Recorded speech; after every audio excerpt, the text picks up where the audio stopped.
Qual era a natureza dessa realidade com a qual Marx trabalhava?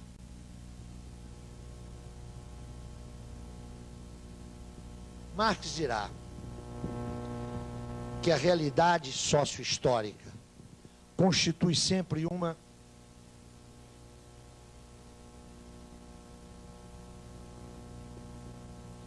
totalidade.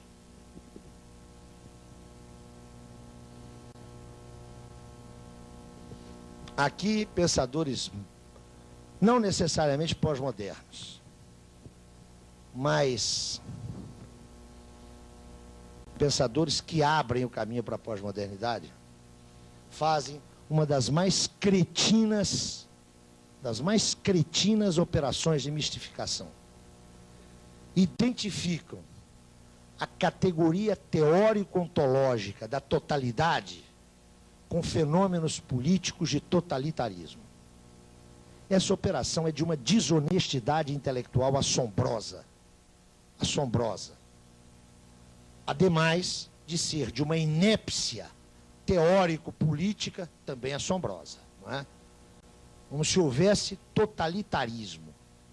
Essa teoria, vocês, se não sabem, fiquem sabendo, a teoria do totalitarismo foi criada a partir dos anos 30 para meter no mesmo saco fascismo e stalinismo. É para isso que essa categoria existe. E uma categoria que põe no mesmo saco fascismo e stalinismo é uma categoria de inépcia absoluta. É preciso que alguém tenha coragem de dizer isso. Porque ser empregado na universidade, e aí chamam Hannah Arendt e um bocado de gente, Solomon, isso passa por áreas de sabedoria e de ciência política. Essa mesma ciência política que cunhou esse conceito de populismo, que explica Franco, Videla, Perón, Vargas, Garotinho, Brizola. Suspeitem, por favor, desse tipo de clichê que não significa nada. São pérolas do cretinismo sociológico. Esses conceitos não valem nada. E, no entanto, tem em curso, e quando alguém diz o que eu digo, invoca lá uma lista de autoridades que eu uso. E fulano da universidade tal, e daí fulano? Eu já saí da Idade Média, eu não aceito mais argumento de autoridade não, que coisa que é essa? Ou vamos confessionalizar de novo as instâncias do saber?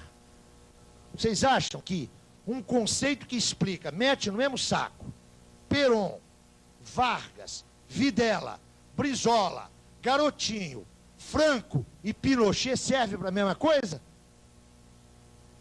É igualzinho o conceito de autoritarismo.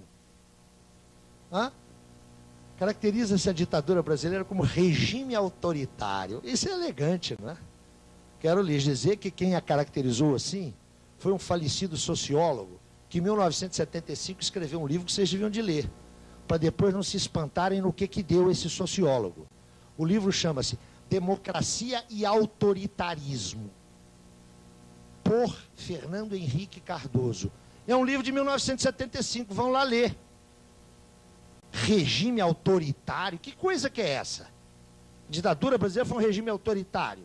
Quá, quá, quá.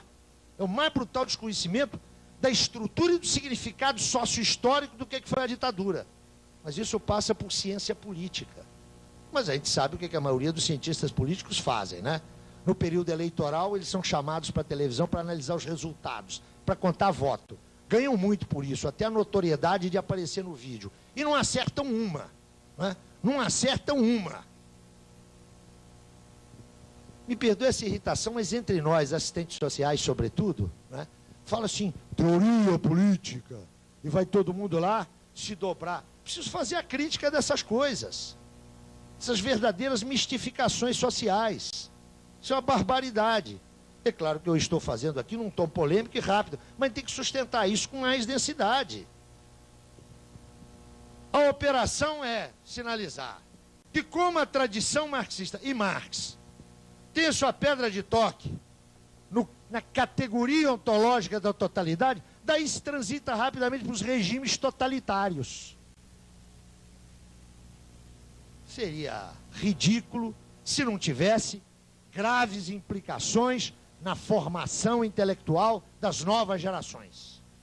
Isso seria, para a gente rir, não inspiraria mais do que um sorriso de piedade.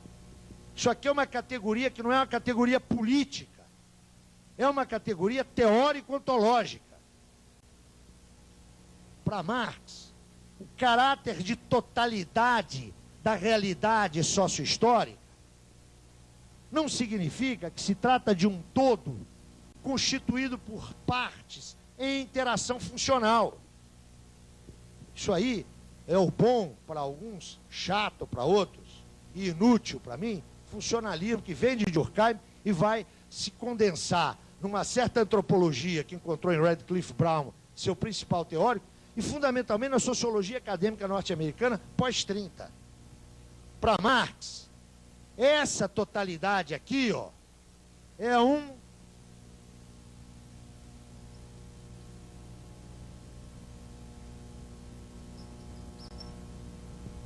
não é um todo constituído de partes, com uma vinculação funcional.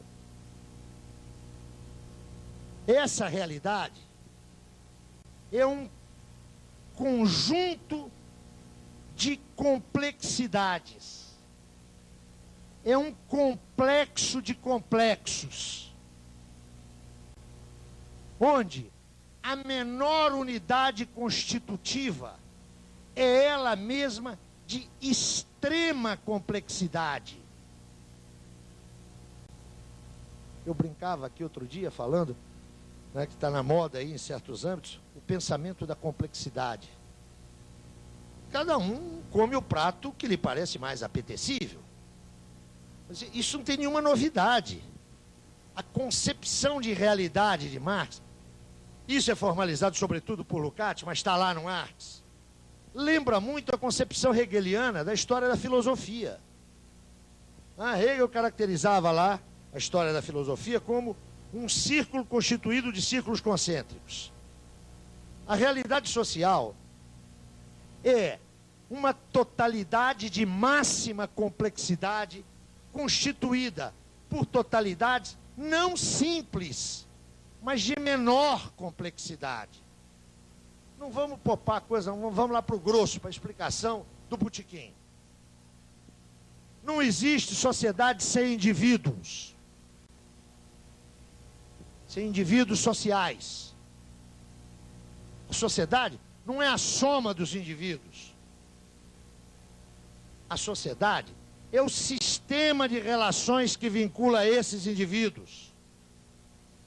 Logo, para Marx, não existe a questão fundante da sociologia acadêmica. A questão fundante da sociologia, lá nos seus pais, era saber o seguinte: quem nasceu primeiro, a galinha ou o ovo? É o indivíduo ou a sociedade? Vocês conhecem as respostas existentes.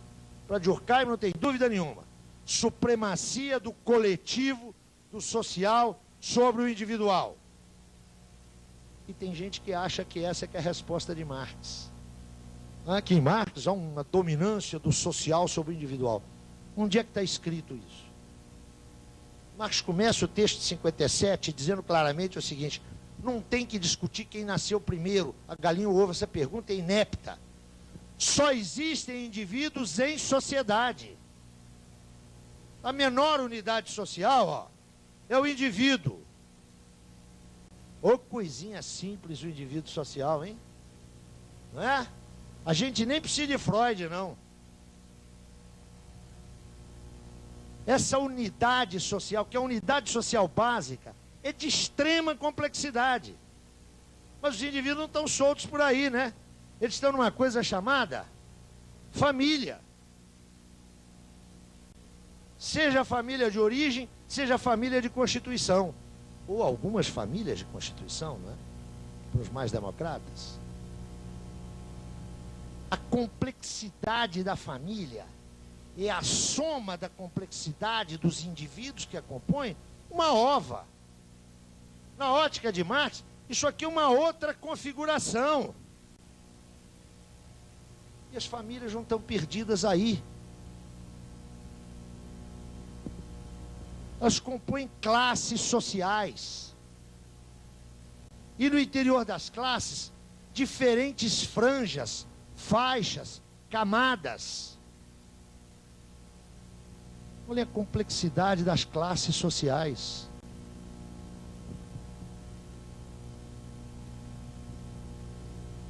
Essas classes estão em sociedades nacionais. Portanto, defrontadas com outras classes sociais, interagindo com elas, supondo-as. E estão inseridas numa sociedade mundial. Sobretudo, gostam os adeptos das teorias da globalização de falar de sociedade global. Tá bom. Uma sociedade planetária. O conjunto dessas complexidades. O indivíduo é uma complexidade. Notem, há uma complexidade das estruturas, mas há uma complexidade das objetivações. Pensem na ciência, pensem na arte, pensem na política.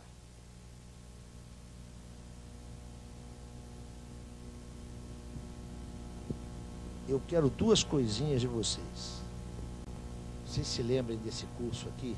Desse curso não, desses 5 comícios. Primeiro com o exemplo lá do trator substituindo a fé, né?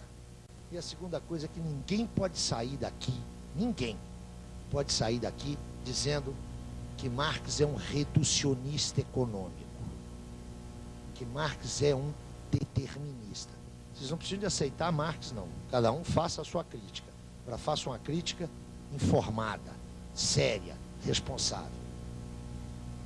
Não há em Marx nenhuma redução simplista. A totalidade que é a sociedade é um complexo de totalidades. E se o conhecimento teórico é o conhecimento que busca as determinações, vocês estão se recordando há pouco? As determinações aqui são específicas. Aqui elas são específicas. Aqui elas são específicas. Há que pesquisar. O grande mérito de Marx foi descobrir apenas o seguinte: que eu só vou compreender esse complexo de totalidades se eu partir, agora por favor, partir, é o ponto de partida. Se eu partir da análise do modo de produção da vida social. Eu dizia aqui ontem, ou anteontem, não me lembro mais, que esse conhecimento é absolutamente indispensável para o conhecimento da vida social. Mas ele não me dá o conhecimento da vida social. Ele é a condição para esse conhecimento. Eu não conhecendo o modo de produção capitalista, eu não conheço os indivíduos sociais que compõem o capitalismo. Mas eu só posso conhecê-los se conheço a dinâmica do modo de produção capitalista. Vale para a família. Vale para as instituições, a escola. Vale para os sistemas de objetivação. Dá para perceber a dificuldade dessa pesquisa? Como é que essa pesquisa exige um pesquisador informado, um pesquisador responsável? Mas prossigamos.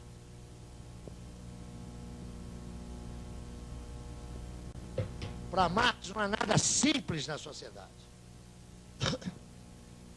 Nada simples.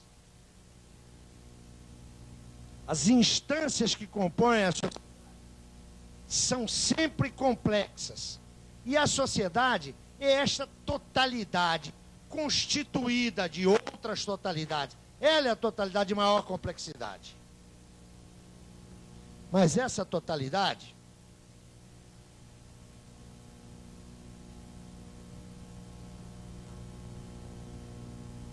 não é um caos. Ontem eu falava, ou anteontem, aqui ou no café, que era um sistema. E alguém se coçou. Porque a ideia de sistema, de relações sistema, está muito vinculado a certas derivações do estrutural funcionalismo. Isso é uma tolice. A conquista do pensamento da modernidade é compreender que a realidade é um sistema de relações. O problema está na natureza dessas relações, na natureza da dinâmica desse sistema. Para Marx, essas totalidades de menor complexidade, elas não têm uma relação episódica, aleatória, casual entre elas. Essa totalidade é uma totalidade articulada. Ela é articulada. Lembro, para que não haja nenhuma similitude com as concepções estruturalistas, que para um pensador, por exemplo, como Parsons, a sociedade se organiza através de articulações entre sistemas. Pensem no sistema da personalidade, o sistema da cultura e o sistema social. Aqui, essa articulação é uma articulação que não é só histórica.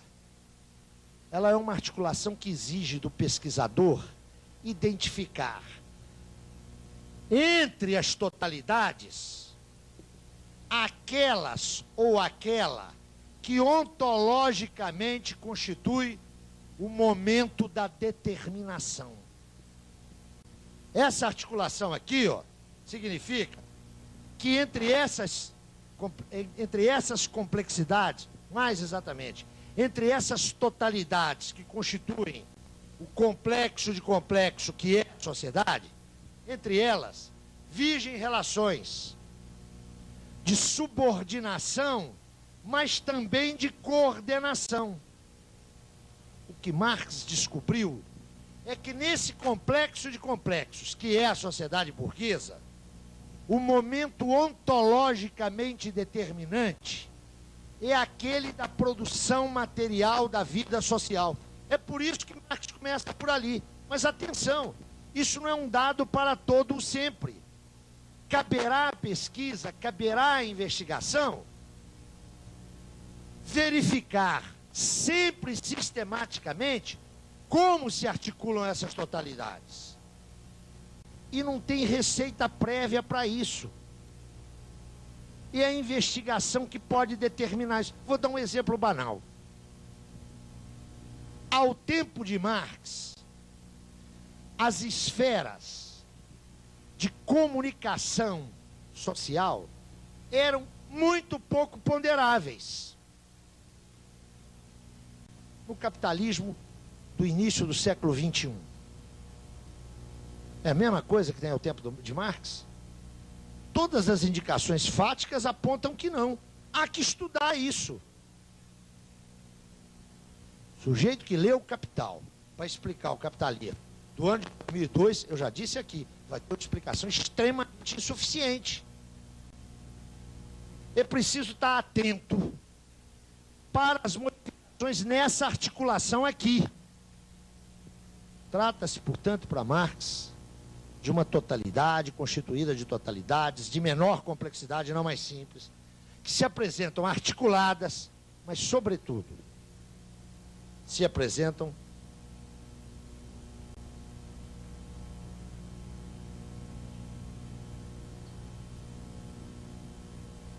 com suas particularidades.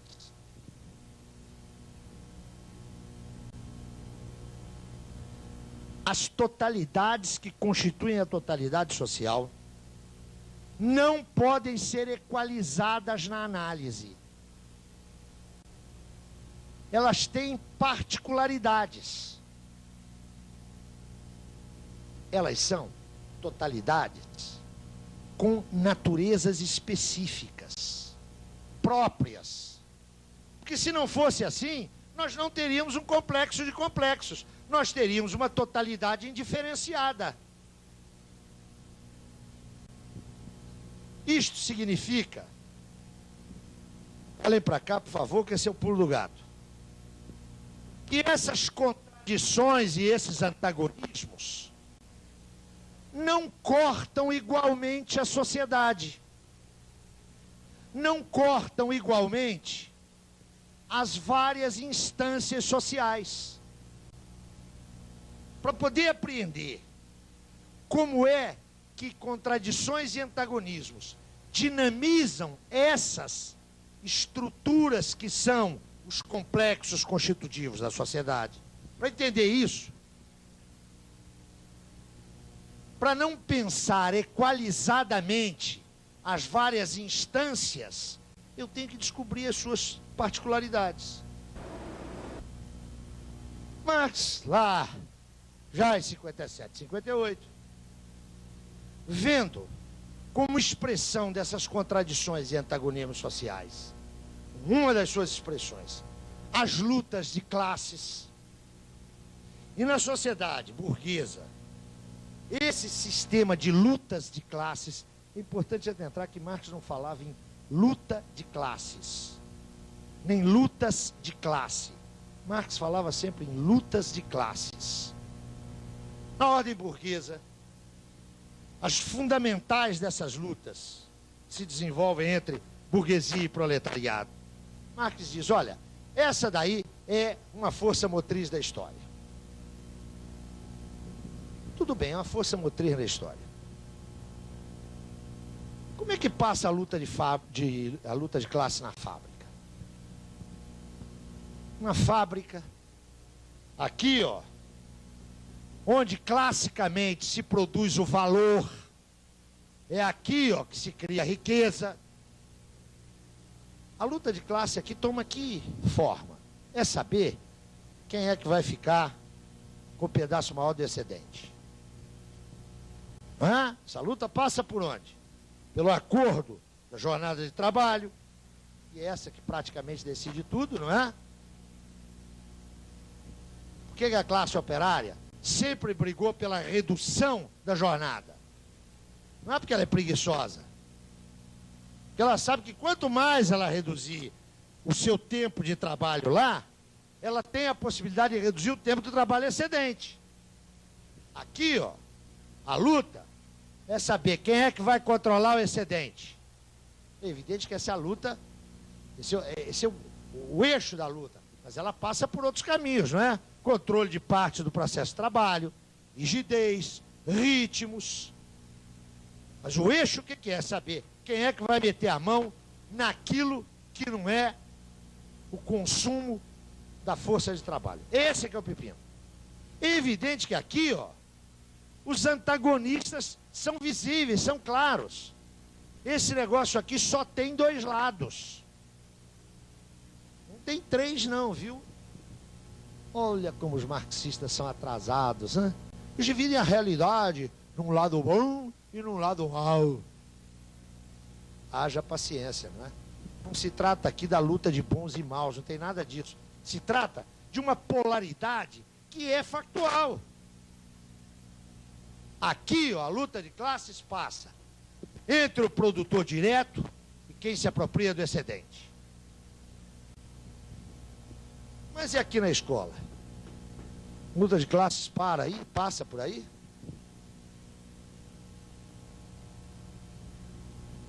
Se Marx tem razão, passa. Mas como é que passa? Não sei se vocês já protagonizaram isso.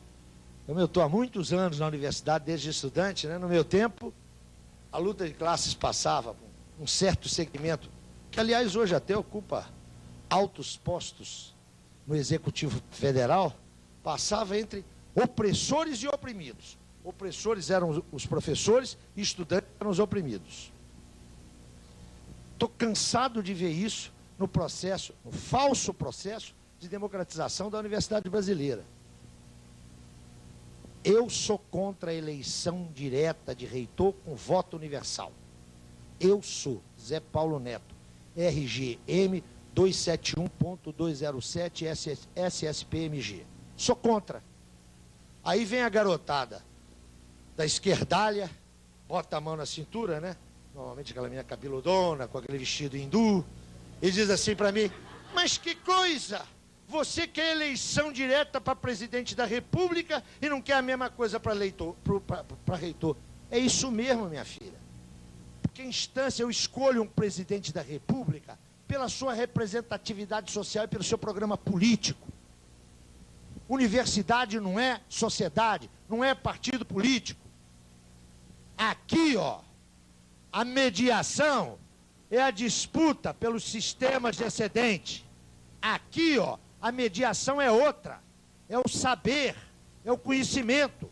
Então a luta de classe não pode passar aqui do mesmo jeito que passa ali. Aqui, ó, a luta de classes não passa entre opressores e oprimidos, entre exploradores e explorados. Aqui ela passa pela direção social do conhecimento. É outra coisa. Sabe por que ela passa por aí? Porque essa instância aqui tem particularidade. A particularidade dela, o que é? É a preservação, revisão e ampliação do estoque de conhecimentos. Neguinho, das grandes empresas, quer eleição direta mesmo para reitor, porque tem que prometer um bocado de coisa para as várias corporações que operam aqui dentro, depois não tem dinheiro, aí transforma a universidade num balcão de projeto. E quem é que compra projeto da universidade? É o português ali da esquina que vende bacalhau? Não, é a Ródia, é a Shell, é a Telemar. E aí está a garotada toda satisfeita, elegemos o reitor diretamente. A luta aqui passa pela direção social do conhecimento. Logo, a luta de classes aqui passa por condutos que não são os daqui. E nessa coisa aqui chamada família? Passa ou não passa a luta de classe? Claro que passa. Ela é constitutiva das famílias. Eu sempre digo em todos os cursos que eu dou, façam uma análise no lugar onde vocês vivem do entrelaçamento das famílias. Eu, numa palestra que fiz aqui, repetia aquele troço do Tancredo Neves em 85, né? Às beiras do colégio eleitoral, seus assessores preocupadíssimos com o que ia acontecer, e o Tancredo tranquilão. Ministro, o que está acontecendo é o seguinte: das 50 famílias que controlam o Brasil, 30 estão comigo. É isso mesmo. Sabe onde é que passa a luta de classe aqui, ó? Na constituição da família. Aqui em Recife eu não sei, porque eu conheço muito oligarca e aristocrata nordestino que transita por espaços democráticos. Mas em São Paulo e no Rio de Janeiro, a minha filha, eu tenho uma filha de 27 anos, belíssima. Freud também explica isso, não é? Minha filha não tem a menor chance de casar com os filhos do Antônio Hermílio de Moraes. Sabe por quê? Porque os espaços urbano-físicos que ela frequenta não são os deles. O lazer dela não é o deles. Esses caras são os inencontráveis, como diria Lefebvre. Estão hoje em São Paulo, fim de semana estão em Ubatuba, no outro fim de semana estão em Nova York, no outro estão em Cannes. O padrão de socialização deles é outro. Então, a luta começa antes, mas se por acaso, eu até gostaria para minha velhice empobrecida de professor universitário, se por acaso minha filha se casasse com um deles, ia ser com separação de bens. Se o amor fosse muito, seria com separação parcial de bens. Mas ainda que isso acontecesse, naquele inevitável momento em que um dos dois é remetido à adorável congregação de São Cornélio, né? Todo casamento tem a congregação de São Cornélio. Se alguém descobre, o que acontece? O que vocês estão rindo? Não tem? Claro que tem, ué. O que acontece? Sabe o que acontece? Ele vai botar um detetive particular que vai filmar a entrada no motel, a saída no motel, o gravador, se possível vai fazer um flagrante. Sabe para quê? Não é só para ficar com o chuchu, não. É para manter a guarda dos filhos. Porque é por aí que passa a socialização básica. Agora, quando não é assim, 2 processos. Um já julgado, portanto não estou cometendo nenhuma indiscrição, e outro ainda em processo de julgamento. Alguém em casa deve ter uma geladeira Prosdóximo. Hã? A da minha casa é Prosdóximo. A família paranaense conhecida, né, de uma pequena metalurgia que se transformou, hoje foi comprada como tudo, porque esse país está vendido a leilão aí, não é? Foi comprada pela Electrolux. Era uma refrigeração Paraná, Refripar, de uma família muito tradicional de Curitiba, os Prosdócio. Aquela gente que começa com uma pequena metalurgia, onde ainda há trabalho pessoal investido do capitalista, vai crescendo, separa a propriedade da posse e vira uma grande empresa. 30 anos depois, o cara olhou para aquela senhora trabalhar com ele, mas viu que ela estava com varize, não é? Estava gorda, feia, que não havia plástica ou botox que resolvesse. Foi andar com nota de 30 anos, mas tem que ir para separar. E aí a coisa vai para o fórum. Sua Excelência não quer dar nada à mulher. A outra quer 500 milhões. E fica esse espetáculo maravilhoso aí, em asta pública, de toda a sujeira familiar da grande burguesia aparecendo. O outro caso, conhecidíssimo, é o do senhor Johnny Saad. O cara chama João mesmo, mas como ele é Saad, contraparente do Adhemar de Barros, a Rede Bandeirantes, né? Não sei se vocês sabem, todo mundo diz que o Adhemar de Barros é ladrão. Aliás, ele mesmo dizia, rouba, mas faz. Agora, o genro dele, o João José Saad, ou João Jorge Saad, morreu há pouco tempo como benemérito da telecomunicação brasileira. Quer dizer, o sogro é ladrão, mas ele construiu lá, no Morumbi, os seus estudos. Ele é um homem honrado e certíssimo, deve ser, eu suponho. Não tenho prova nenhuma em contrário. O filho dele casou-se com uma pé rapada e está há 4 anos brigando no Fórum de Pinheiros. Passa por aí a partilha da propriedade. Mas é óbvio que a luta de classe aqui, ó, porque essa é uma instância de socialização, onde o meio homogêneo é o tal afeto, aquilo que a gente chama de amor e outras coisas iguais, ela não passa do mesmo jeito que passa aqui e ali. Aqui, ó, passa o controle da socialização dos filhos e o caminho da herança.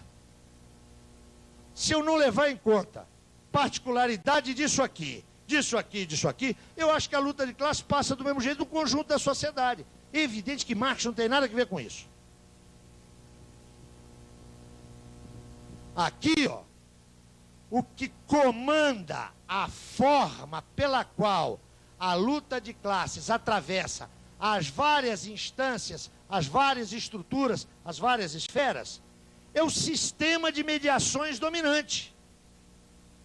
Se o sistema de mediações é diferente, é óbvio que a forma e o impacto das lutas de classe não são os mesmos.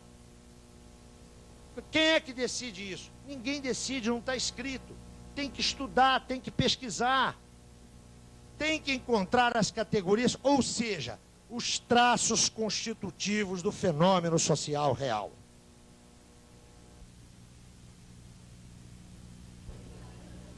Eu estava aqui dizendo acerca da concepção de realidade histórico-social de Marx. Se trata de uma totalidade articulada, uma totalidade estruturada, que não é uma totalidade amorfa, etc. E é nesse marco que a gente pode pensar, eu diria, o que é fundamental na perspectiva teórico-metodológica de Marx. Se Marx vai nos oferecer no Capital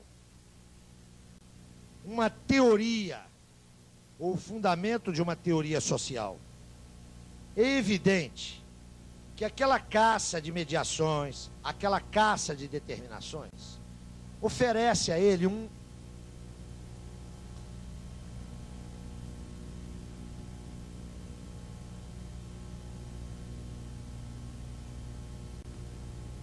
arsenal categorial, um elenco, um universo de categorias, sobre as quais, antes de prosseguir, eu queria chamar a atenção de vocês. Falávamos aqui, já mencionamos isso antes, daqueles manuais de marxismo, não é? Daqueles conceitos elementares. Eu insisti um pouco que aquilo não vale nada. É claro que num encontro tão rápido como esse, o palestrante, se é um provocador, e a coisa que eu mais gosto de fazer é provocação, no meio do caminho a gente vive soltando farpas, não é? Eu não tenho nada contra os manuais. Creio, inclusive, que bons manuais são extremamente importantes como uma forma de acessar qualquer universo teórico. Isso não vale só para Marx, não. Bons manuais, e existem bons manuais, eles são boas formas de entrada nos complexos teóricos. O problema está em que, frequentemente, os manuais deixam de ser pontos de partida e se constituem pontos de chegada.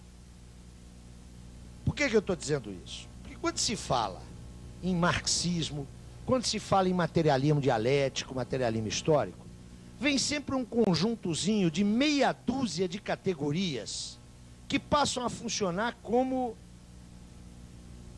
eles dizem de catuaba composta, né? Serve para tudo. Então, quando a gente pensa em Marx, pensa em quê? Classe, Estado, relações de produção, forças produtivas, lutas de classe, capital, capital constante, capital variável. Eu queria assinalar para vocês que a obra marxiana é de uma extraordinária riqueza categorial. E não podia ser diferente.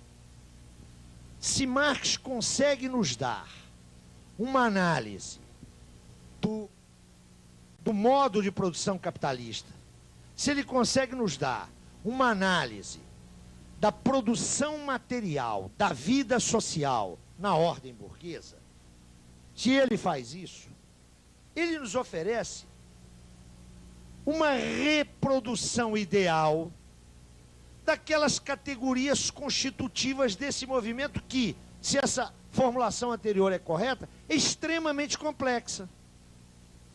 O universo categorial de Marx é riquíssimo, está longe de se esgotar nessa meia dúzia ou nessa meia centena de categorias que frequentemente nos são apresentadas como conceitos.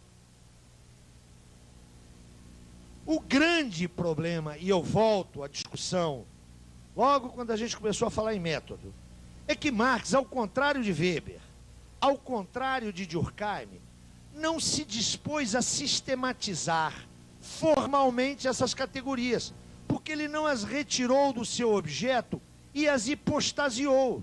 Essas categorias só têm sentido para ele na análise concreta do movimento do capital.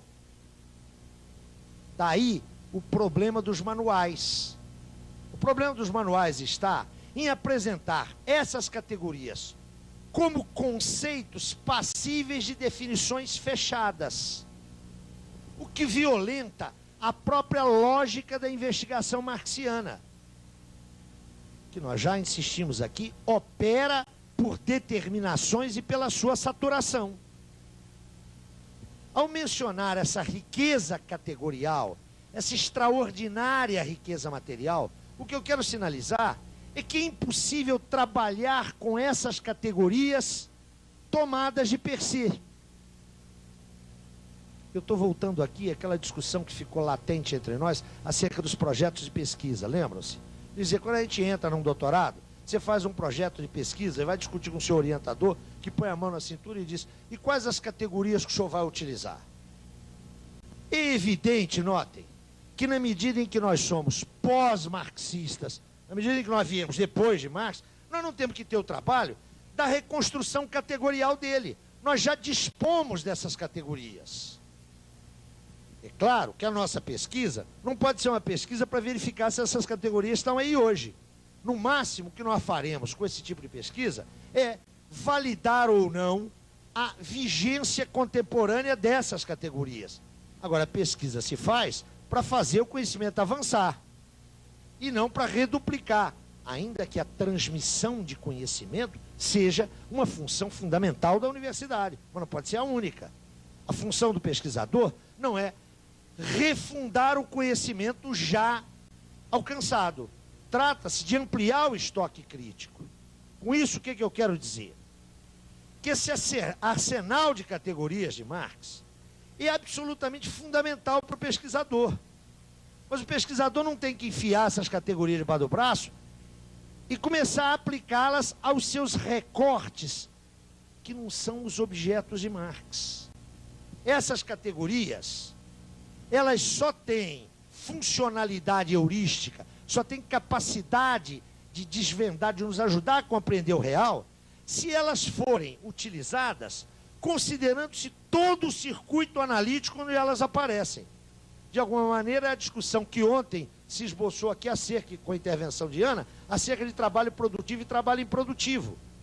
Essa discussão só tem sentido, só adquire sentido, no marco maior, onde o problema adquire significação teórica. Como é que eu me aproprio desse arsenal categorial? Não é abrindo um dicionário de termos marxistas. Alguns são extremamente úteis. Penso no dicionário do Labicar, penso no dicionário do Pottermore. São dicionários importantes, mas eu não posso trabalhar com essas categorias tal como elas aparecem ali formuladas. Aquelas são indicações, inclusive, bibliográficas. Na verdade, eu só acesso essas categorias se eu acesso a análise marxiana. Vamos ver se eu me faço entender. Essa categoria aqui, ó.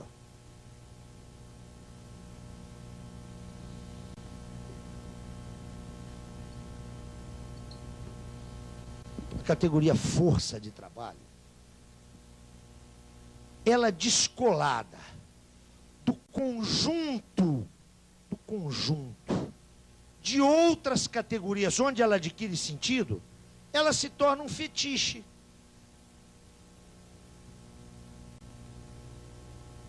As categorias marxianas são auto-implicadas. Eu não posso escolher 3 ou 4 categorias que se adequem ao meu objeto.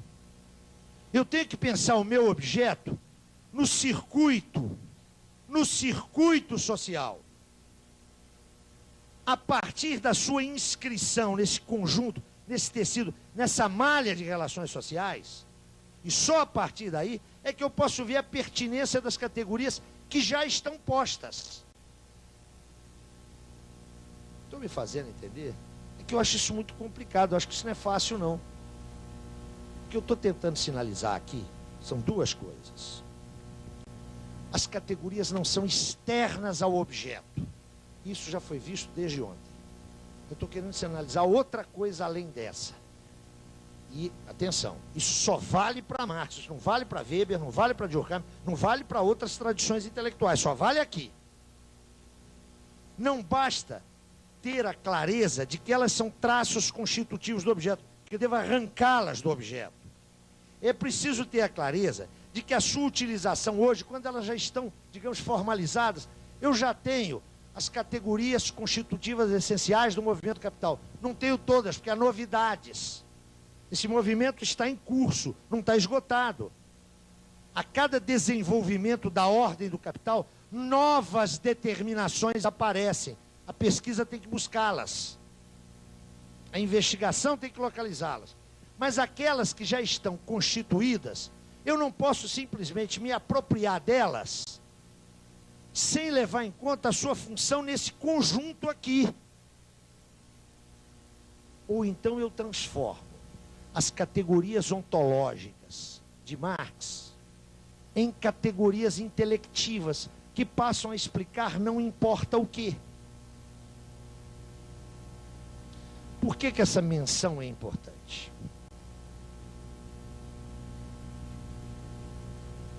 Porque há três categorias, que são as categorias nucleares, as categorias que fundam esse arsenal, que fundam esse elenco categorial. Que categorias são essas?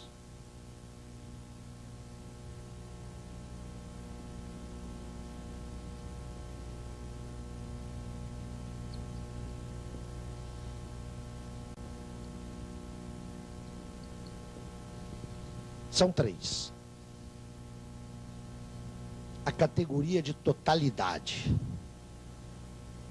A concepção de realidade de Marx assenta na estrutura de totalidade que a realidade tem. Esta categoria é uma categoria nuclear em Marx.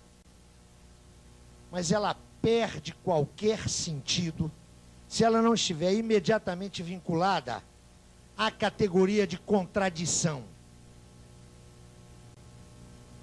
Sem a contradição, as totalidades são mortas. O que dinamiza as totalidades é o sistema de contradições que elas necessariamente portam. Mais exatamente, essas totalidades são constituídas por sistemas de contradição. Mas totalidade e contradição só tem sentido com a categoria de mediação. Não for a mediação, as totalidades, movidas por suas contradições, pareceriam e se apresentariam como totalidades indiferenciadas. Elas são diferenciadas. A realidade é uma totalidade unitária, mas não é uma totalidade identitária. Unidade é unidade de diverso, é unidade de diferente. Não há unidade entre idênticos. Precisamente porque a totalidade concreta é contraditória e unitária, a dinamicidade posta pelos sistemas de contradição perpassa diferencialmente os diversos elementos dessa unidade. Por isso, a categoria de mediação é outra categoria nuclear da arquitetura categorial de Marx. Não se trata de 3 categorias para expressar o fundamento do sistema categorial de Marx. O sistema categorial de Marx, que é o sistema das categorias operantes no movimento do capital, é impensável se o tempo todo elas não estão parametradas e perpassadas por essas 3 categorias. Nesse sentido, essas são as categorias nucleares da teoria marxiana. Essas são as categorias nucleares.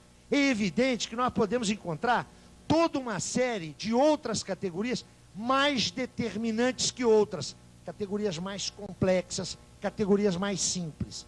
Aqui não se trata de categoria simples ou complexa.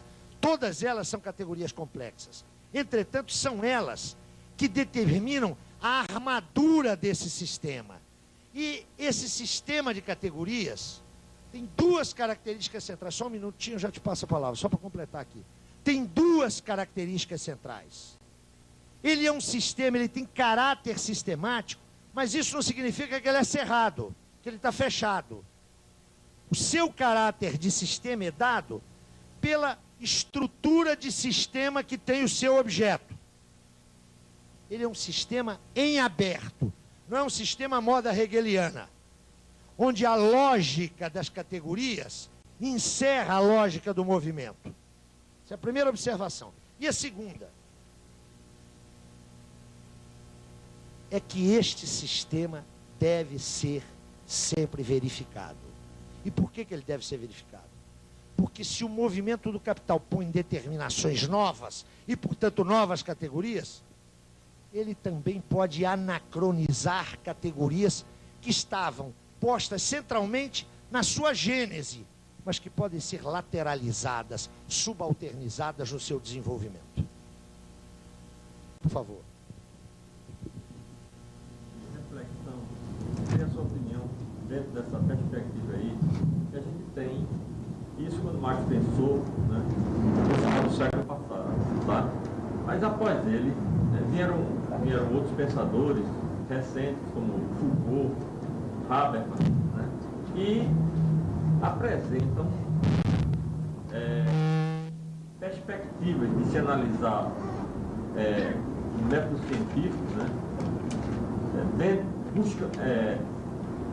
se embasaram nessa perspectiva, mas que se diferenciaram, não é exatamente isso. Então, a minha colocação é, quando a gente está se prendendo a isso aí é dentro exclusivamente desse método onde ele se fecha nele próprio, ou esses que eu citei, a gente pode colocá-los como evolução?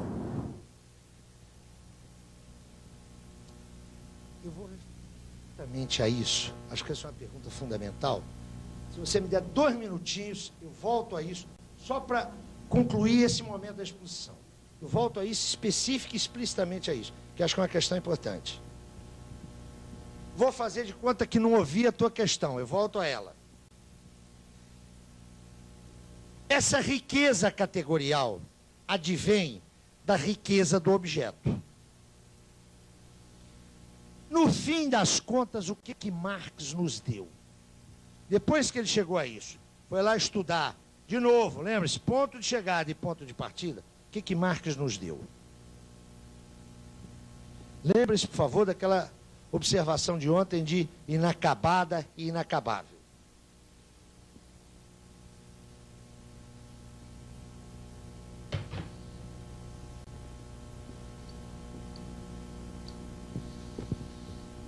O que eu tenho, não nos manuscritos, mas no Capital? Eu tenho, primeiro, a exposição dessa investigação. A lógica expositiva do Capital não se encontra em nenhum dos manuscritos. Só para vocês terem uma ideia. Os manuscritos de 57 têm como primeiro capítulo, como objeto do primeiro capítulo, o dinheiro. O segundo capítulo desses manuscritos é o Capital.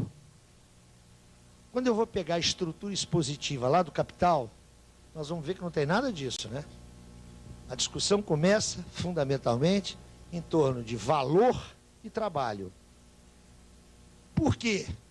Porque a exposição tem uma lógica diferente da investigação. Na exposição marxiana, o que eu tenho?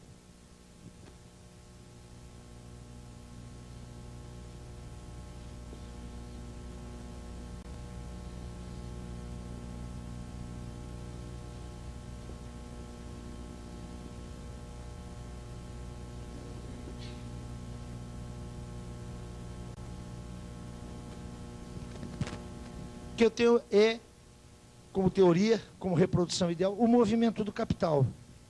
Não é o movimento do capital sempre. É o movimento do capital na ordem burguesa. Mas nós sabemos que o capital precede a ordem burguesa. Há todo um conjunto de categorias que precede a ordem burguesa. O mercado não é característica da ordem burguesa. A existência de dinheiro não é característica da ordem burguesa. A existência de capital não é característica da ordem burguesa. A ordem burguesa retoma todos esses elementos e os rearticula numa forma societal que é absolutamente nova com relação ao passado. Se há uma coisa em que é necessário insistir sempre, é na radical novidade histórica da ordem burguesa. O que Marx nos deu, como teoria, é o movimento do capital na ordem burguesa, e num momento determinado da sua evolução. Atenção! Só para dar um exemplo desse movimento, desse momento determinado. Vocês sabem que Marx morre em 1883. A edição do Capital vai se alongar até 1905, 1906, lembram-se? O Capital 4, que depois se autonomiza como História da Teoria das Mais-Valias, da mais-valia, é de 1905, 1906. O Capital 3, que trata da circulação, sai em 1895. Quem lê o Capital 3 com atenção, mesmo numa boa tradução, vai encontrar a expressão capital financeiro. Capital financeiro, de que Marx fala, é a mesma coisa que capital bancário. Não tem nada a ver com o capital financeiro contemporâneo. A categoria capital financeiro só vai emergir na reflexão marxista, não na de Marx. Marx não conheceu o capital financeiro. Marx conheceu o capital bancário. Quando ele está morrendo, está começando a surgir um novo processo no âmbito da acumulação capitalista. Um processo de monopolização que a médio prazo vai levar a a emergência de uma curiosa figura econômica, que é a fusão do capital bancário com o capital industrial. O capital bancário fundido ao capital industrial, que é um fenômeno típico do estágio imperialista, que Marx não conheceu, que vai ser tratado teoricamente pelos marxistas subsequentes, muito especialmente. Essa tradição começa com um austro-alemão chamado Rudolf Hilferding, e nós vamos ter a categoria de capital financeiro. O jeito que estiver lendo o Capital e vai lá e encontra capital financeiro, não é o capital financeiro do século XX. É outra coisa, é capital bancário, que continua a existir hoje, né? E, por favor, capital financeiro não é aquilo que a Miriam Leitão, essa desinformadora do povo brasileiro, usa, né? Ela usa capital financeiro como capital especulativo. Nem sempre o capital financeiro é especulativo, atenção. Surge uma nova categoria, ela é nova na realidade fática do movimento do capital e é nova na literatura marxista. Com isso, o que eu quero assinalar é que Marx nos dá, na sua obra, uma teoria que é capaz de capturar a modalidade da produção material na produção da vida social. É pouco.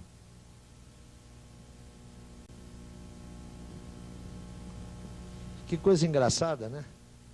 Fazer essa caminhada toda para chegar e dizer, é pouco. É pouco. É claro que na obra de Marx, dado aquele método que a gente assinalou, que vai e volta, Marx tematiza o Estado, tematiza as classes, tematiza o papel das legislações, Marx tematiza o papel da cultura, Marx tematiza o papel da ação política, mas o centro da sua preocupação era fornecer o quê? O conhecimento da modalidade específica de produção material na ordem burguesa.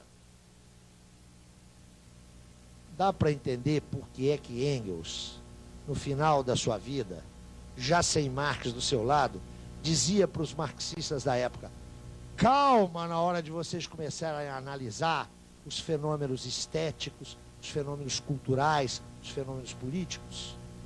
O que nós temos é um roteiro, é um guia de análise. Marx não nos deu receita nenhuma. O que ele nos deu foi o filme, não foi a fotografia, foi o filme de como é que na sociedade burguesa os homens produzem materialmente a sua vida social. Essa produção material não esgota a riqueza da produção da vida social. A vida social é mais ampla que isso. O que Marx nos ofereceu foi apenas a porta de entrada para a compreensão dessa mais complexa de todas as formações societais. Então é pouco, não é? A tarefa que restou aos pesquisadores que se vinculam a ele é enorme. É a tarefa de, sem derivar daqui, atenção, sem derivar daqui o estudo da vida social, ancorar aqui o estudo da vida social.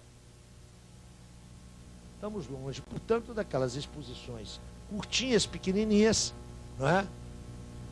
Que caracterizam de maneira esquemática a vida social capitalista na base da ilação para as suas várias estruturas complexas de tendências que se dão apenas no mundo do capital.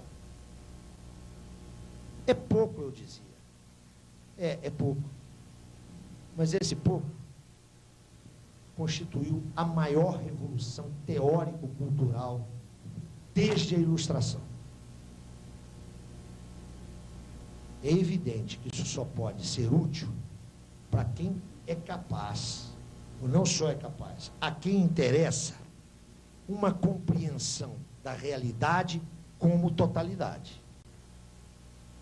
Ou seja, o suposto de tudo isso é aquela concepção de totalidade. Se eu rompo com ela, se eu a considero ou insuficiente, ou anacrônica, é evidente que todo esse edifício se pulveriza, se atomiza, e eu posso recolher aspectos desse edifício, fragmentos, dimensões, conceitos, noções, para construir um outro edifício. Não é esse, senão, o procedimento dos teóricos pós-modernos, para os quais ou a categoria de totalidade já não tem mais vigência, ou nunca teve. Ou nunca teve. Vocês sabem que nós não podemos reduzir o campo da pós-modernidade a algo homogêneo. Entre os teóricos, chamados teóricos pós-modernos, impera uma enorme heterogeneidade, tanto de posições políticas quanto de supostos teóricos. A crítica e a recusa deles em face de Marx pode obedecer a dois comandos. Um primeiro é o seguinte: o mundo fundado na totalidade real já existiu, não existe mais. O paradigma marxiano funcionou para o século XIX e para parte do século XX. Não funciona agora, porque a realidade agora não tem mais o caráter de totalidade. Ou então pode obedecer a um outro comando.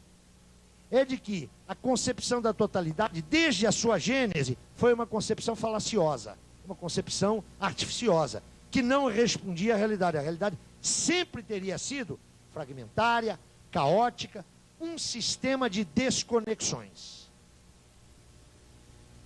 Em qualquer das alternativas, Marx aparece como um pensador importante que pode inspirar investigações, pode inspirar elementos de análise, mas não será nunca capaz de nos oferecer uma matriz de análise capaz de dar conta da realidade. Porque, inclusive, todas as tendências pós-modernas são substantivamente relativistas, quando não são claramente agnósticas. Ou pode-se conhecer pouco da realidade, ou então nunca se conhece a realidade. E não podemos esquecer que, substantivamente, os pós-modernos questionam a própria noção de uma realidade. Vejam, por exemplo, Vátimo, que chega a afirmar que não há a realidade. Existem realidades, das quais as mais importantes são as virtuais. Nesse sentido, para aqueles que ainda se põem nesse campo, ou se requerem, ou se requisitam, ou se reivindicam nesse campo de análise, o caminho da compreensão metodológica é a apreensão, no marco da exposição desse movimento, a incorporação e a apropriação das categorias analíticas de Marx, que só tem sentido no seu sistema categorial. A incorporação e a apropriação das categorias analíticas de Marx, que só tem sentido no seu sistema categorial. Eu sempre costumo dizer que o ponto de chegada de uma abordagem acerca do método de Marx só é significativo para quem leva em conta uma velha formulação do jovem Lukács. A formulação é a seguinte: o caminho acabou, a viagem começa. O caminho formal acaba no momento em que você se apropria disso aqui. O caminho acaba aí. Mas a viagem do conhecimento, a viagem da produção de conhecimento, a viagem da ampliação do estoque crítico, da massa crítica, começa precisamente no ponto em que o caminho acabou. Mas o caminho não acabou pelo seguinte: porque o movimento do capital está aí. É preciso apreender Marx para apanhar o movimento do capital. Mas o movimento do capital hoje não é aquele com o qual Marx trabalhou. eu acabo de dar um exemplo, dentre vários, de uma categoria real que Marx não trabalhou pelo simples, ela não existia como tal, ela é uma nova determinação. Questão do capital financeiro. Como é que fica o estudo contemporâneo? Como é que fica a possibilidade de apanhar hoje a realidade? E aí eu entro um pouco na questão que o companheiro levantou.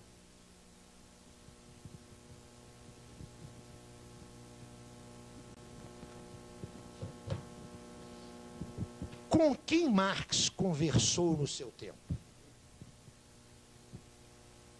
Trocando em miúdos, quem Marx leu? Não leu marxista, não é?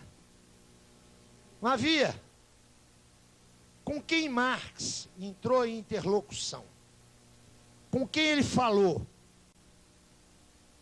Com autores que eram substantivamente diferentes dele. Você lembra ali da documentação, quando Marx recorria à documentação? A que documentação ele recorria? Uma documentação que não era produzida no campo dele. Não era produzida com os mesmos parâmetros teórico-metodológicos. Qual é a nossa situação hoje? Qual é a situação de quem quer prosseguir a pesquisa hoje?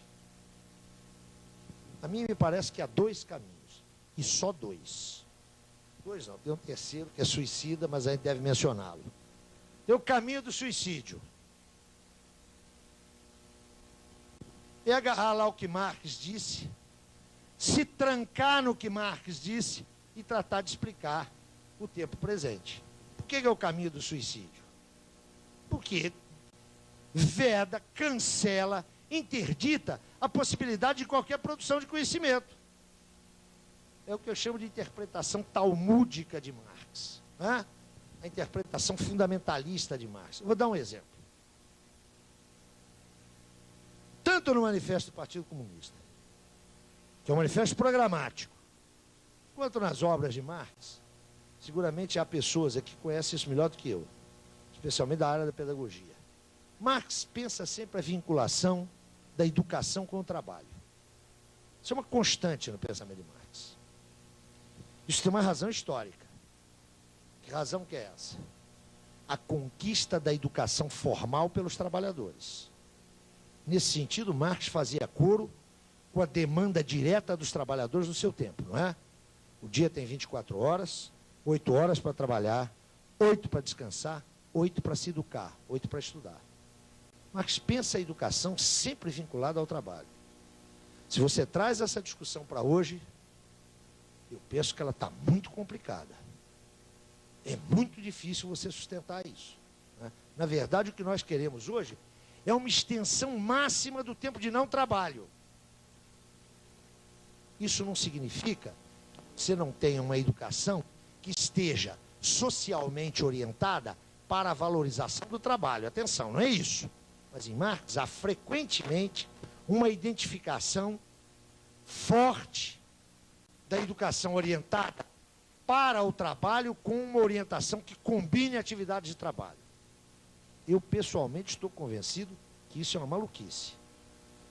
Deve ter marxista aqui nessa sala e seguramente todos eles estão fazendo o possível para que os seus filhos tenham uma educação formal a mais distanciada possível do mundo do trabalho. Para ser consequente, o marxista que está de acordo com aquelas coisas lá deve pegar o seu menino, botar de manhã na escola e de tarde na jardinagem pública. Eu acho que esse troço é complicado. Estou dando um exemplo banal. Um exemplo banal. Há toda uma série de marcas do pensamento marxiano que são marcas do seu tempo. E não são marcas limitadoras, não, que eram extremamente progressistas naquele momento. Mas que o acúmulo histórico-social mostrou que hoje não tem pertinência. O caminho do suicídio é ter uma visão fundamentalista de Marx. Há um outro caminho, que é o caminho do que eu chamo de, com ironia, porque eu vejo que a ironia não funciona muito aqui, hein? Fiz umas ironias lá naquele meu papo com os estudantes e foi uma tragédia.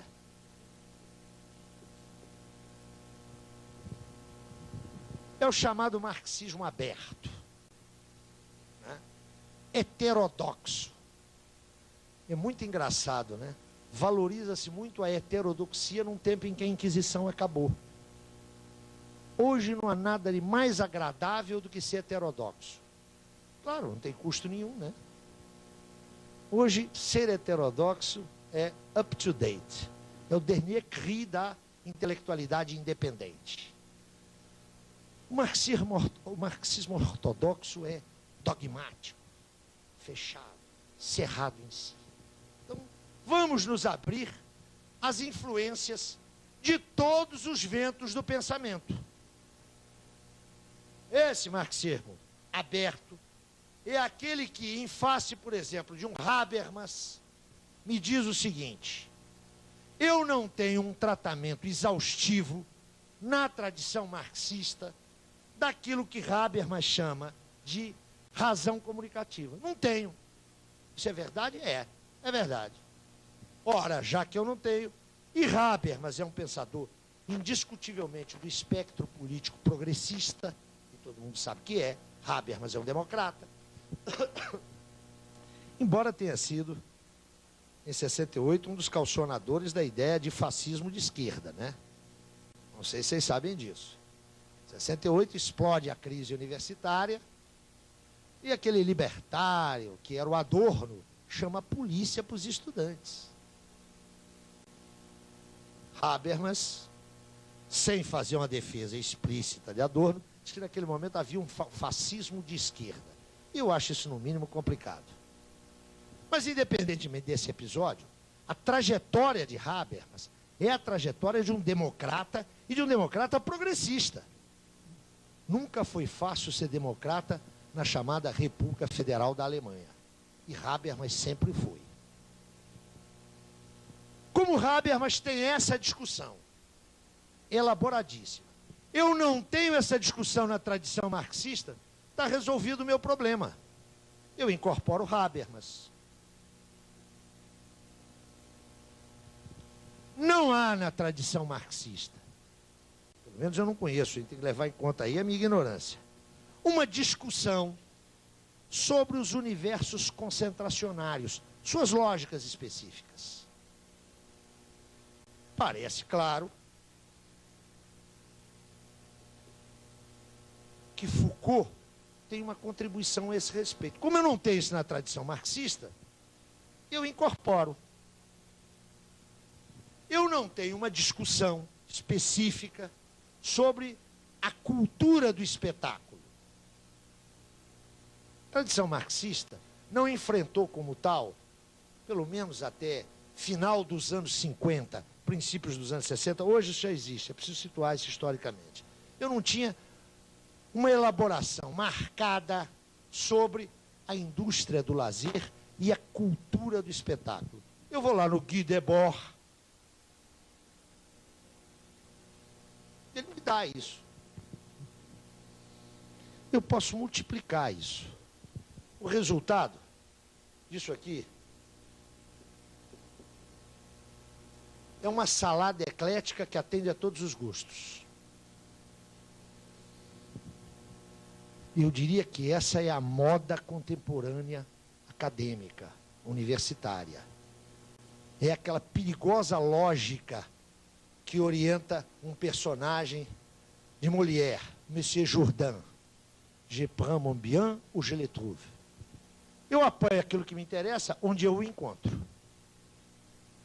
Do ponto de vista da elaboração teórica, isso apresenta os maiores problemas. Uma incorporação acrítica, e a crítica aqui, atenção, é naquele sentido lá original, dos fundamentos. É uma incorporação acrítica que conduz a vários estratos de naturezas teóricas e epistemológicas, às vezes até excludentes. Não são apenas diferentes, são excludentes.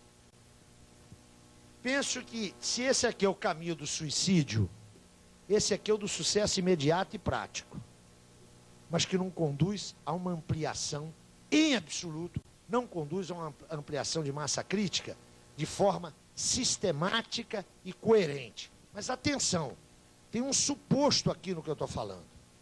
O suposto que eu estou falando é que a elaboração teórica e a prática das análises devem possuir congruência, devem estar integradas. Esse é um suposto que nem todas as proposições teóricas põem.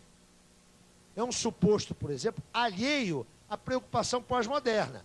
Então, o que para mim é um problema, para o pós-moderno aparece como uma solução. Penso que esse caminho aqui, que conduz ao ecletismo, é um péssimo caminho teórico. Há uma terceira solução, que não é uma solução de meio termo, hein? Atenção, é outra solução.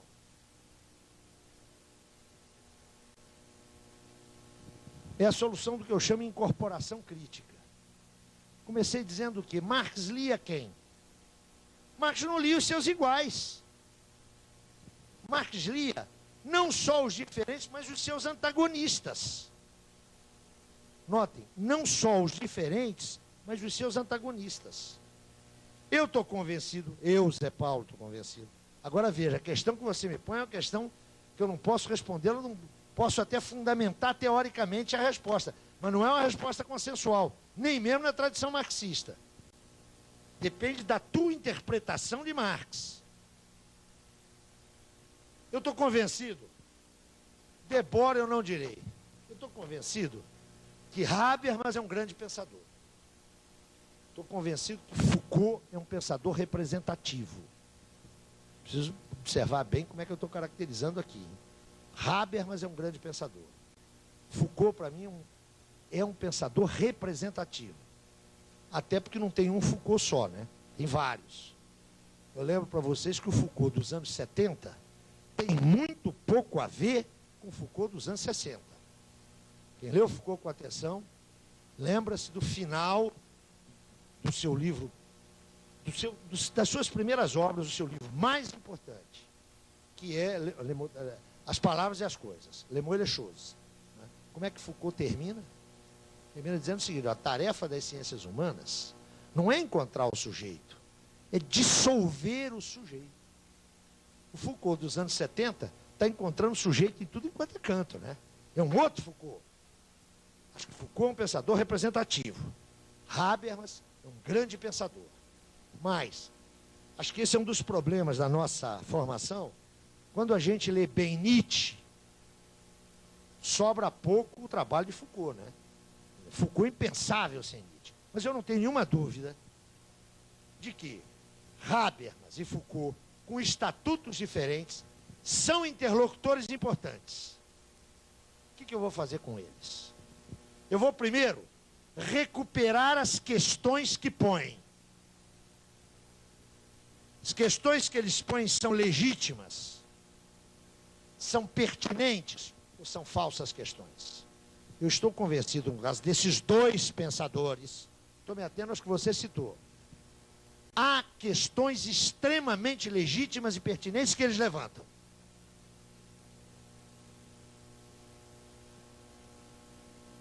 Reconhecida a pertinência e a legitimidade das questões, me cabe incorporá-las. Outra coisa é incorporar as respostas que eles dão.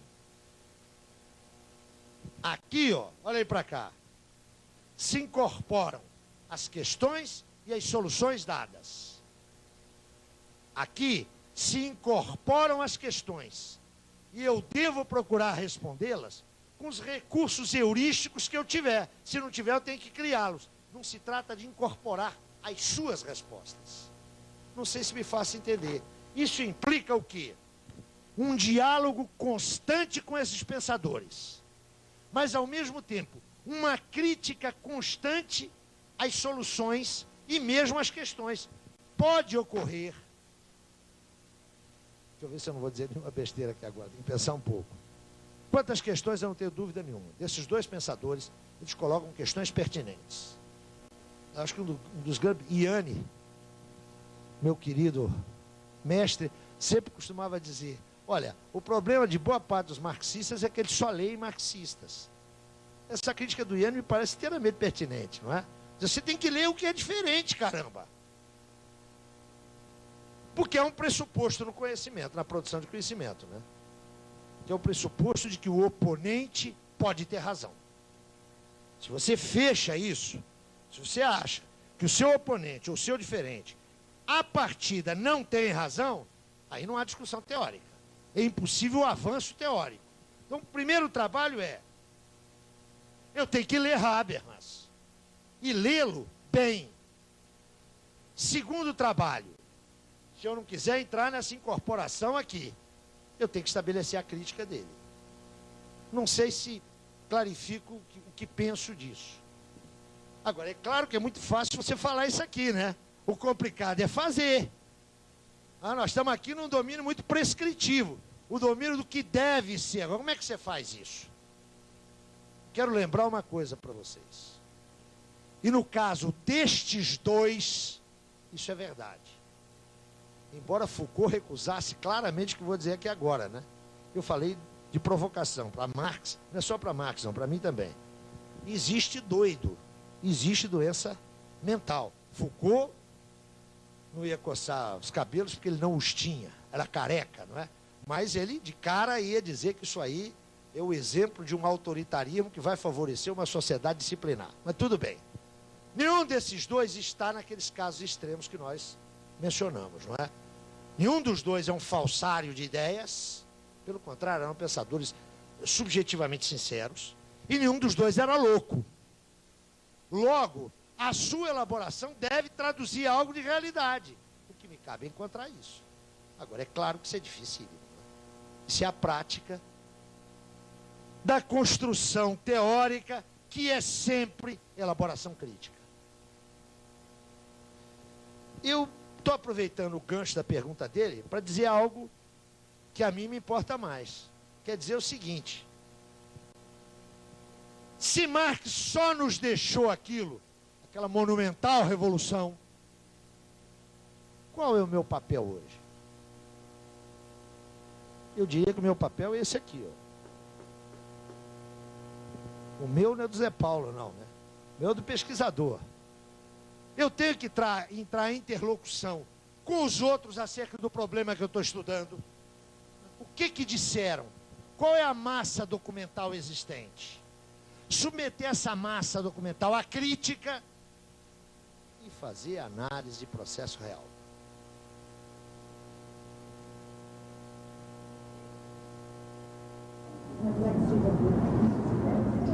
Olha, eu acho que são pensadores de nível muito diferente. Eu acho que é complicado a gente fazer uma lista pelo seguinte: em Habermas você tem um pensador sistemático, no sentido de construção sistemática. No segundo Foucault, que é o qual eu estou me atento aqui, essa preocupação não existe. Nesse sentido, eu estou convencido, inclusive, que Foucault, e essa é a interpretação contestável, mas Foucault abre claramente o caminho aí para os pós-modernos. Bourdieu é uma outra tradição, né? Do ponto de vista político, o isolamento de Bourdieu, para mim, é o exemplo da capitulação da intelectualidade francesa. Lembro para vocês, eu estava na Europa em 95, quando na França, fundamentalmente em Paris, houve aquele grande movimento grevista, não sei se vocês se lembram, fundamentalmente os trabalhadores urbanitários. Paris parou, o pessoal teve que andar de bicicleta. O único intelectual que estava solidário ao movimento dos trabalhadores era Bourdieu. Alain Touraine, o teórico dos movimentos sociais, devia estar jantando em algum palácio presidencial, né? Bourdieu estava lá, brigando, intervindo, trabalhando. Mas eu acho que são pensadores de nível muito diferenciados, né? Em Habermas você encontra uma construção sistemática, que eu penso que é extremamente importante, malgrado o seu visceral ecletismo, né? Pensador eclético da cabeça aos pés. Bourdieu é um pensador, eu diria, mais congruente, mas é um pensador, e nisso aqui não vai nenhum juízo de valor, é uma constatação. É um pensador que não tem o porte, nem a pretensão de um Habermas. Eu diria que isso vale para todo mundo, hein? Vale para todo mundo. Desde contribuições mais sistemáticas a contribuições mais pontuais. Eu diria que aqui ó, o trabalho da vigilância crítico-epistemológica e teórico-sistemática é fundamental. E eu diria que é dificílimo você guardar essa tradição. Porque essa tradição demanda um rigor e demanda um compromisso de coerência teórica, que eu diria que é cada vez menos favorecido no mundo contemporâneo. A propósito disso, eu queria fazer uma última consideração. Nós passamos esses dias todos aqui, nesses 5 comícios, e não foi mais do que isso, não é? Viajando em torno da obra de Marx. Eu quero voltar a uma determinação primeira, para chegar a uma conclusão que é um pouco cética. Eu mencionei Lenin a uma certa altura da minha exposição. Ele lhes disse, Lenin, lendo a grande lógica de Hegel, a grande lógica, lá no exílio suíço, fez um apontamento. Marx não nos deixou uma lógica. Marx nos deixou a lógica do capital. Isso é perfeitamente congruente com uma outra afirmação leniniana que me parece dar o retrato do pesquisador que quer seguir as pegadas de Marx. A tarefa é fazer análise concreta de situação concreta. Mas é claro que para isso você tem que recapturar aquele arsenal categorial. Nesse sentido, a formação do pesquisador, sendo ele marxista ou não, obedece ao mesmo padrão. Você tem que se apropriar da massa crítica anterior. Você tem que se apropriar daquilo que no teu campo de trabalho constitui uma herança cultural irrenunciável. Pesquisador tem que ser pesquisador culto, tem que ser pesquisador informado. E ninguém nasce assim, isso é um processo, e é um processo cumulativo. Nesse sentido, todas essas conversas nossas, da minha parte, tiveram um único objetivo. Primeiro, ajudar a desmontar a ideia de que existe um método marxista, um método de Marx, que pode ser codificado, pode ser formalizado em 5, 10 ou 20 regrinhas. Isso não existe. Em Marx, método não é um conjunto de regras formais para tratar um objeto. Eu espero ter ajudado vocês a pensar neste sentido. Mas há um segundo elemento, que não é um elemento de natureza teórico-metodológica, ainda que seja apreensível, graças a uma abordagem teórico-metodológica. Se a gente percorre os escritos do jovem Marx, vai encontrar uma afirmação, salvo erro, em 1844, que me parece da maior importância para a gente pensar o tempo presente e as tarefas dos pesquisadores, que se reclamam dessa tradição no tempo presente. Afirma o jovem Marx: não basta que o pensamento tenda para a realidade, é preciso que a realidade tenda ao pensamento. Marx quer dizer com isso. É absolutamente imprescindível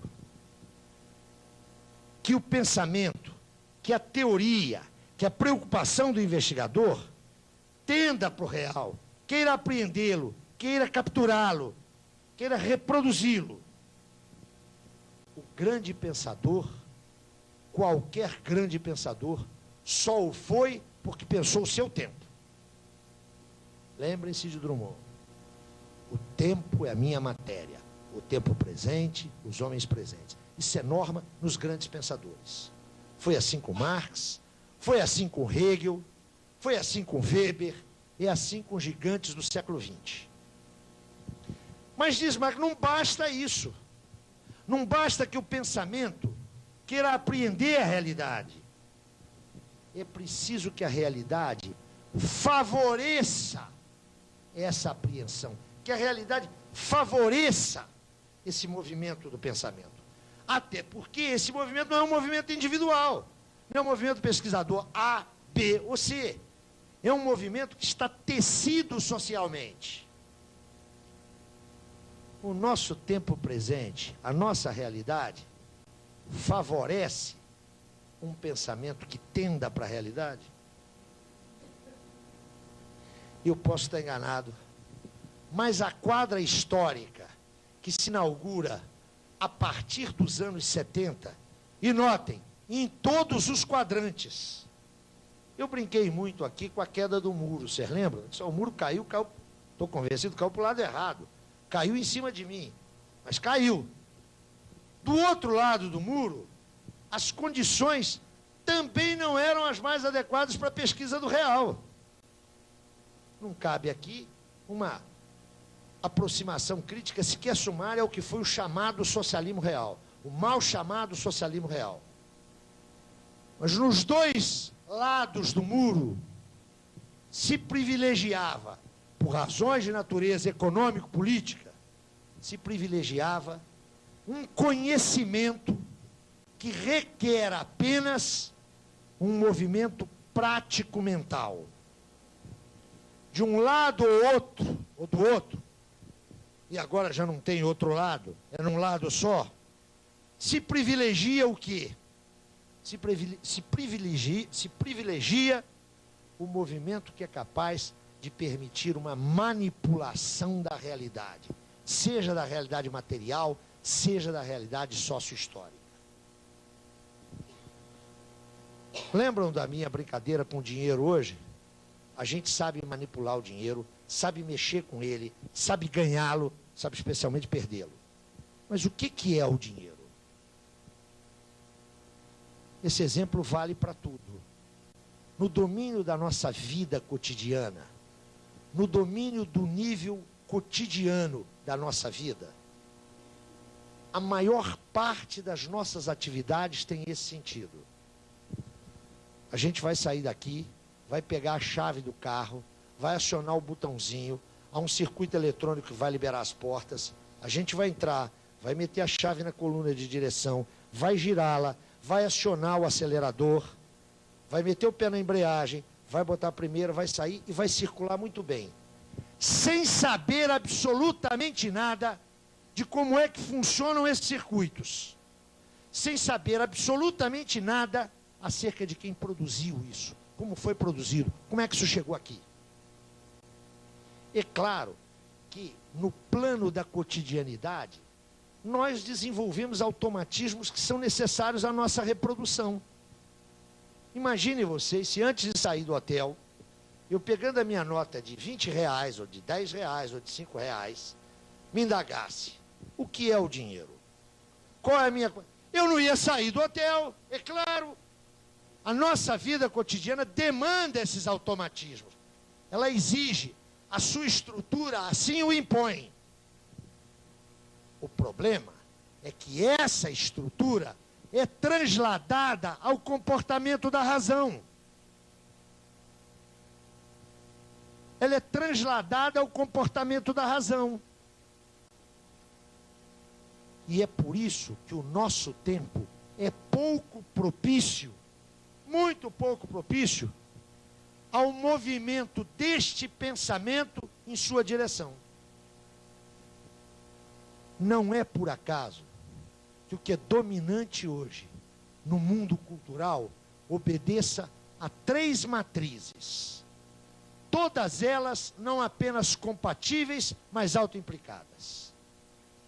A primeira matriz é a matriz do irracionalismo. O mundo é incompreensível, a razão é um policial que me reprime, eu tenho que liberar os meus sentidos, eu tenho que liberar a minha naturalidade e coisas que tais. É claro que o caminho do irracionalismo é sempre o caminho da barbárie. É sempre o caminho da barbárie. É o falso caminho da falsa emancipação. O ser social se constituiu precisamente na medida em que disciplinou e reprimiu a sua naturalidade. Desenvolvimento social é recuo de barreira natural. E recuo de barreira natural implica repressão, sim. Atenção, estou falando de repressão de naturalidade, hein? Não é outro tipo de repressão, não. Sensualidade não é uso físico de aparato anatômico sexual. Isso o bicho faz. O que é próprio do ser social é inventar o jogo erótico. Quando vocês encontrarem uma pessoa que dizem, ó, como eu sou espontânea, foge. Espontânea é o meu cachorrinho. Se chama Lene e é um beagle simpaticíssimo. Ele é espontâneo. Ele reage com naturalidade. O primeiro caminho hoje dominante, especialmente entre setores jovens, é o caminho da aparente insurreição, da aparente rebeldia. Esses caras com 35 anos estarão todos gordos e terão dinheiro em fundo de investimento. Conheço a película, não é um fenômeno novo. Conheço bem o filme e os personagens. Adequa-se aqui um verso de Drummond. É sempre o mesmo engano no outro retrato. Esse caminho do irracionalismo é o caminho que leva diretamente à barbárie. Mas ele, pelo seu claro irracionalismo, não permite a gestão dessa ordem. O Antônio Hermílio de Moraes não decide a alocação dos seus investimentos consultando búzios, nem olhando pirâmide, nem fazendo mapa astral. Há uma racionalidade limitada, uma racionalidade formal, sem a qual você não gere nem reproduz essa ordem. E ela é perfeitamente compatível com esse racionalismo. Eu estou cansado de ver analista de mercado de capital, embora todos eles sejam comentadores de jornais, mas aqueles que são mais sérios, estou cansado de vê-los trabalhar exaustivamente com projeções, informações de política internacional, análise de balanço, e na sexta-feira de noite, pegarem o seu carro com a sua mulher vestidos de branco, subirem lá para o alto da Boa Vista e torcer pescoço de galinha preta. Há uma perfeita compatibilidade entre esse racionalismo generalizado e um racionalismo formal de caráter neopositivista, radicalmente antiontológico, que supõe que a sociedade é um sistema de signos e que ela pode ser não apenas semiologizada, mas enquadrada em projeções de modelos. Quando não é o irracionalismo descarado que domina o nosso quadro cultural, é esse racionalismo de gabinete, de prancheta, de projeção cibernética, de constituição por infovias, que é perfeitamente compatível com, no fim de semana, a regressão ao irracionalismo. Esse aparente racionalismo não está em oposição ao irracionalismo. Eles são polaridades antitéticas, mas são polaridades. Terceira via, e terceira só por citar, não é uma via alternativa às duas. Primeira, segunda, agora a terceira, é aquela que preserva o compromisso com a herança iluminista, com a herança ilustrada, com a herança prometeica do humanismo e, no limite, até da revolução. Essa via, evidentemente, não encontra estímulos da realidade para se desenvolver. Nesse sentido, se explica o isolamento dessa tradição. Não é apenas um isolamento ideológico, é um isolamento real, efetivo. Eu costumo brincar para dizer isso de maneira curta e grossa. No princípio da década de 80 no Brasil, intelectual estava preocupado com o quê? Com transformação social radical, com classe, com trabalhadores. Está todo mundo correndo para arranjar sua carteirinha no PT e arranjar o seu lugar no último vagão do trem da história. Havia uma imantação de um movimento social forte. Havia um movimento de trabalhadores efetivo que imantava, que favorecia, atenção, favorecia esse pensamento que tende à realidade. A discussão o que era? A discussão era o fim da ditadura. A discussão era o socialismo por vias, chamadas vias democráticas. Essa era a discussão quente. Na entrada de 2000, não tem esse movimento aqui, e ele é um fenômeno mundial, não acontece só aqui. E aí a gente estuda o quê? Cidadania, a situação dos conselhos tutelares, a situação da criança, do adolescente. Eu não estou desqualificando esses estudos, não, por favor. Eu só estou chamando a atenção para o fato de que eles não são casuais. Eu acho os institutos de cidadania extremamente importantes. Extremamente importantes. Eu acho que um problema real num país como esse é o problema da infância que está jogada aí na rua, está prostituída, está explorada. Não nego nenhuma dessas importâncias, mas é preciso ter clareza de por que nós chegamos a isso aí. É preciso ter clareza de que essa redução minimalista da teoria social está diretamente vinculada a uma redução minimalista das expectativas de mundo. E quando a gente chega a isso, e só se chega a isso através de uma análise teórica extremamente competente, quando a gente chega a isso, a gente adquire um certo pessimismo contemporâneo. Eu tenho que estudar tudo aquilo para poder fazer da minha aulinha? Tem. Lembra como é difícil? A gente brincava ontem. Como é que eu vou fazer se eu não tenho dinheiro para comprar livro? Se o meu salário é tão minimalista quanto as minhas expectativas? É isso mesmo, caramba. A não ser que vocês tenham aqui vocações para heróis ou suicidas, 2 caminhos que eu não recomendo. A gente tem que encontrar um jeito de desbloquear isso. Eu estou convencido que esse jeito só se encontra no espaço público. Eu estou convencido que esse jeito só se encontra na vocação sociocêntrica. Nos partidos políticos, nos movimentos de algumas classes sociais, nas formas de intervenção comum. Aí alguém pode me dizer, mas esses partidos políticos que estão aí são uma droga. E eu responderei, mude para a Suíça. Esses partidos políticos são os partidos da sua sociedade. Se você não se identifica com eles, não se vincule organicamente a eles, mas trabalhe com aqueles que te são mais próximos. Sempre me pareceu um suicídio você transitar do princípio para a ação sem mediações.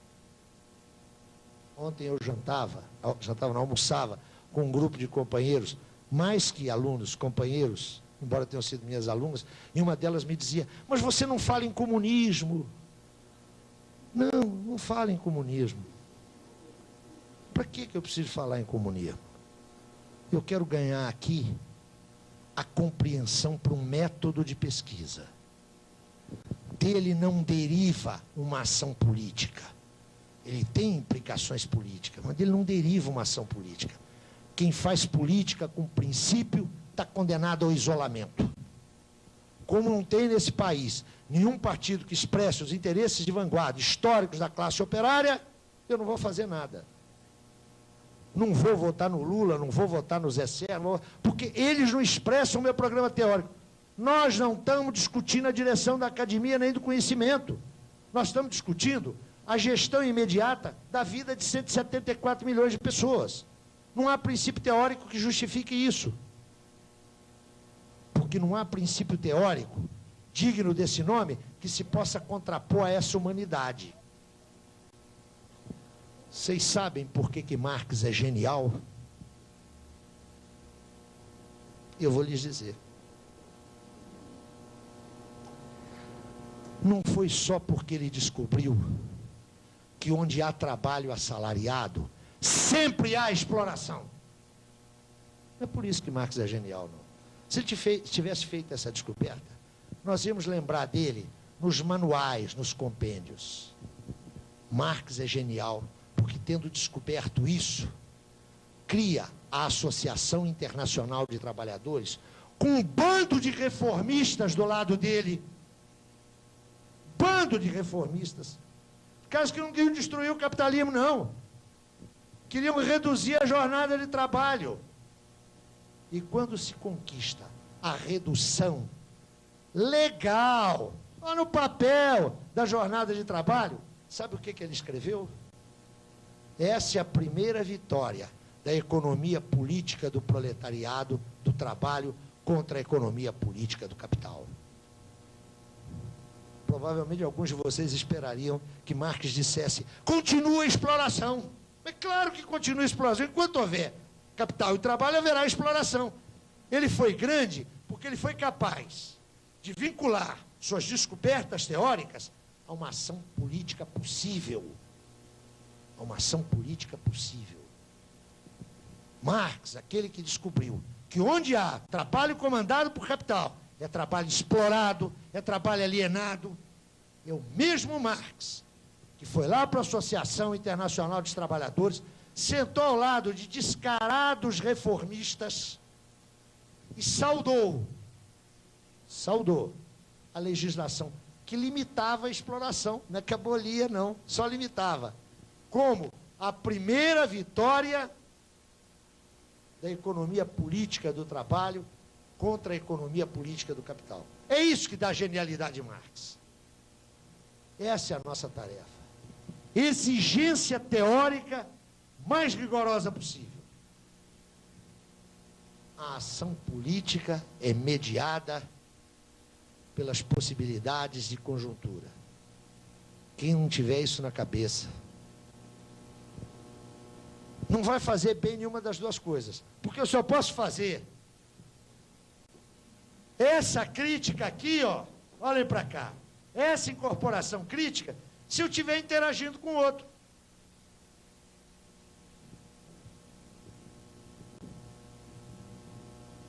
Tão bom dizer isso aqui, né? Fazer esse negócio é que são elas. A pessoa que me colocava esse problema ontem no almoço, e que eu conheço bem, seguramente me indagaria diante disso. E qual é o limite entre a concessão e a unidade? Difícil. Frequentemente, uma política de unidade leva à concessão. Vocês se lembram lá da ideologia do entrismo que eu mencionava ontem? Esse é um risco de sempre. Mas a vida, a atividade política, sempre, a vida é um risco. E é um risco maravilhoso. Eu posso falar porque eu sou mais velho que vocês todos.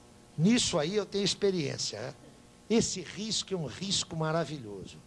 Ele é mais rico e mais fascinante que qualquer teoria. É mais fascinante esse risco até que essa teoria. Mas ele deixa de ser fascinante e passa a ser esplendoroso se ele é pensado com essa teoria. Mas essa é uma experiência que cada um de nós tem que ter sozinho.